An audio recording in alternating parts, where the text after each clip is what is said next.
Aussi loin que je me souvienne, j'ai toujours voulu être avocate. D'ailleurs, je me souviens, en secondaire 1, j'avais participé à un concours d'art oratoire, puis le thème, c'était « C'est mon rêve ». Et moi, mon rêve était de devenir avocate.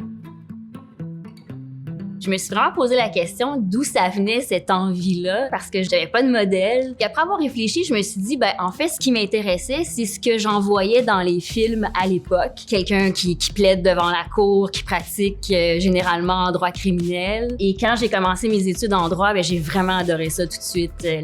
La matière, la façon de penser, la façon de réfléchir, ça me convenait parfaitement. Alors moi, ça a été comme l'aboutissement, en fait, de plusieurs vies.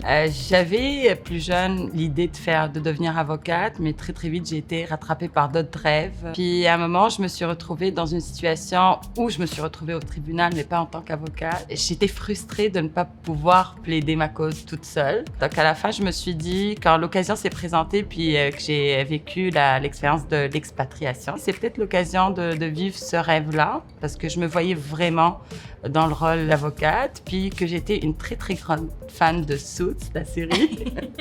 C'est peut-être une caricature, mais je trouve que le rythme, le paysage, je dirais, ressemble vraiment. Ce qui est particulier, c'est que j'ai appris longtemps plus tard que certains épisodes de Suits ont été tournés dans nos bureaux Fasken à Toronto. Puis j'en ai pleuré, en fait. Non seulement je suis devenue avocate, mais en plus, là, dans les bureaux que je regardais, j'écoutais à la série,